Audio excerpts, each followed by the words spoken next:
NEET की छात्रा के बारे में आप सब जानते हैं। पता चला कि नए चीफ मिनिस्टर बनने के तुरंत बाद उस व्यक्ति को बेल मिल गई है। जिस व्यक्ति के नाम पर चुनाव लड़ा गया, जिस व्यक्ति के लिए कहा गया 25 से 30 फिर से नीतीश, उस व्यक्ति को 6 महीने के अंदर बिहार से बाहर कर दिया गया। जितने वादे किए गए थे और जिस तरह से बिहार में अभी आधे से ज्यादा जिलों में सरकारी ऑफिसर्स को पैसे नहीं दिए जा रहे हैं, आप समझ सकते हैं कि बिहार में कोष की क्या हालत है। जो व्यक्ति अभी चीफ मिनिस्टर चुना गया है, वो बिहार के लिए एक बहुत बड़ी विडंबना है। ज्ञान की धरती बिहार में आज मुख्यमंत्री वो व्यक्ति है जिसके पास पता नहीं कितने पढ़ाई तक की डिग्री है। ऑपोजिशन लीडर जो है वो 9वीं तक पढ़ा हुआ है। इसके अलावा आप अगर ये देखें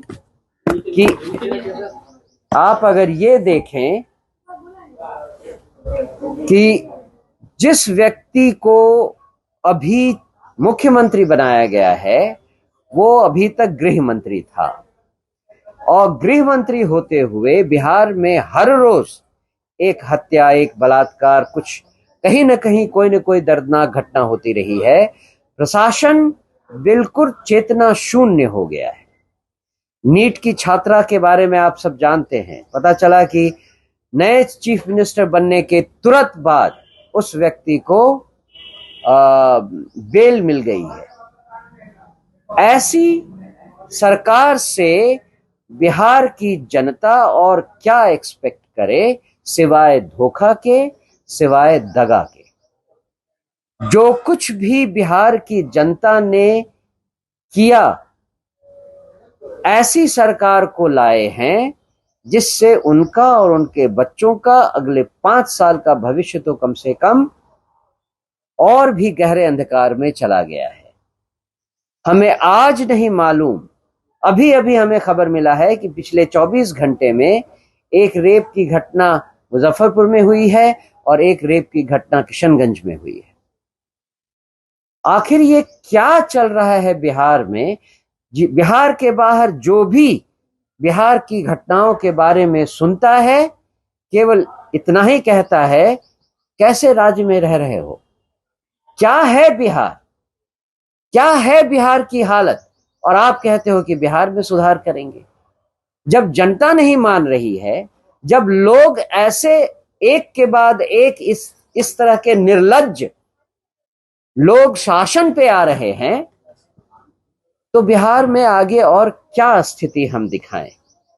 16 नवंबर 1999, ये तारीख याद रखिएगा, 16 नवंबर 1999। ये अभी वर्तमान में मुख्यमंत्री जी का जन्मतिथि भी है, जन्मदिन था उस दिन। और उसी दिन तब के राज्यपाल, ये आज से पहले मुझे नहीं लगता है कि मीडिया में इस बात की चर्चा की गई है। हम लोग बार बार बात करते हैं उनके एफिडेविट में बताए गए उम्र, नाम और जन्मतिथि की। मैं आपको 16 नवंबर 1999 में लेकर चल रहा हूं, जहां उस समय के बिहार के राज्यपाल सूरजभान जी ने एक आदेश जारी किया, जिसमें उस समय मंत्री बनाए गए राकेश चौधरी, नाम था राकेश चौधरी। राकेश चौधरी जो अभी वर्तमान में सम्राट चौधरी हैं, इनको बर्खास्त करने का आदेश पारित किया तब के राज्यपाल सूरजभान जी ने। और उसके साथ साथ एक और आदेश था उसमें संलग्न, राकेश चौधरी जी पर जालसाजी, धोखेबाजी करने के लिए एफआईआर करने का भी निर्देश दिया गया था। यह मैं ऑन रिकॉर्ड कह रहा हूं, बड़ी जिम्मेदारी से कह रहा हूं। मंत्री पद से बर्खास्त कोई सरकार ने नहीं किया था, किसी पार्टी ने नहीं किया था, ये राजभवन से निकला हुआ आदेश था। और दूसरा, उन पर एफआईआर दर्ज इसलिए किया जाए कि उन्होंने अपनी उम्र, अपना नाम, अपना जो डिटेल है वो गलत बताया और इस आधार पर वो मंत्री पद से हटाए गए। बाद में एक जांच की कमेटी बैठी, उस समय बिहार के मुख्य चुनाव आयुक्त बसु साहब थे। बसु साहब ने अपनी रिपोर्ट पेश की, उसमें यह कहा गया कि सम्राट चौधरी यानी उस समय के राकेश चौधरी या राकेश कुमार ने जांच में सहयोग नहीं किया या ये साबित नहीं कर सके कि उन्होंने अपने दस्तावेज में जो उम्र दिया है वो सही है या नहीं, वो गलत था। ये आज भी ये रिपोर्ट कहीं ना कहीं राजभवन के आई एम श्योर आर्काइव में होगा, आप उसको एक्सेस कर सकते हैं। उस रिपोर्ट में ये कहा गया कि इन्होंने स्कूल छोड़ने का जो उम्र है उसमें 31 वर्ष है, मतदाता सूची में 24 वर्ष है, 1995 में कोर्ट में दाखिल किए गए एक एफिडेविट में 16 वर्ष है और इस हिसाब से 16 नवंबर 1999 में अगर कोर्ट के एफिडेविट को सही माने तो 16 नवंबर 1999 को राकेश चौधरी जी की उम्र 20 वर्ष होनी चाहिए थी और राजभवन कहता है कि हमको जो दस्तावेज दिए गए हैं उसमें 24 वर्ष है। तो मैं फिर कह रहा हूं कि देखिए ये लोक और लाज का विषय है। जनता ने जनादेश दे दिया है, 202 सीटें आ गई हैं, आप जिसको चाहें मुख्यमंत्री बना दें। आज आपके माध्यम से मेरे नेता आदरणीय प्रशांत किशोर जी, मेरे नेता आदरणीय प्रदेश अध्यक्ष मनोज भारती जी लगातार ये प्रश्न पूछ रहे हैं कि ये प्रश्न अब बिहार की सरकार या सम्राट चौधरी या बीजेपी का जो बिहार का यूनिट है उससे नहीं है। ये सवाल अब नरेंद्र मोदी और अमित शाह जी से है।